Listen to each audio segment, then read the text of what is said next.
Susan, Yeah. who are you? Oh, my story's a very long one. I actually was the founder president of APASA, in that, not with any great meaning for the word president, I was involved in the creation of APASA with some members, about 11 people, in 1998, 1999. All right. Where the plight of the dogs reached my ears and several other people, and we formed a group of various different nationalities to create the association. So I was involved very much in the beginning of the association, which was quite a hard year. The first year was very hard. I can imagine. Yeah. So how did it... obviously, the plight of the dogs, there's a lot of stray dogs in Spain. Yeah, there used to be dogs wandering around the street, sometimes in packs of dogs, which caused the problem, frightened people, or it was a bad situation. There was actually a dog pound, as you call it, a little house on the riverbed, which was where the town hall kept dogs, which were caught by the dog catcher in an appalling condition, which we won't go into, and that really led to several people who are animal lovers, if you like, getting together to try to make it a better world for the dogs. Right. And one of the things I'd like to say, and that there was a very important man before APASA we created called Servatius Leer, who was a Dutchman.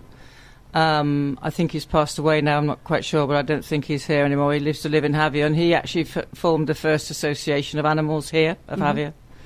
And he was the one that instigated the first buildings of the town hall of the dog shelters we know it today.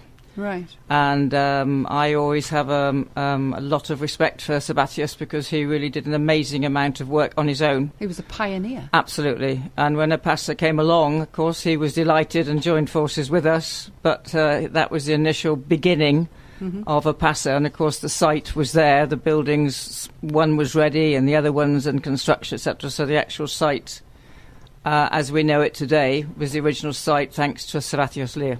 Right. Yeah. So tell me, just as a matter of interest, if you can remember off the top of your head, how many dogs were there initially that you... We had 23 dogs, males, females, puppies, in 4 kennels. Wow. Which were all running riot, with no mains drainage, open septic tank, no fences, chaos, totally chaos. There is, in fact... if anybody's ever interested, there is a website. I think you've got it there. I'll give the address in a moment of the website, where if people are interested, you can go into the website and go onto the blog spot. Yeah. And there are photographs which show the before and now of a couple of the areas of the dog shelter. Yeah. And people can see what two parts of the dog pound looked like in 1999.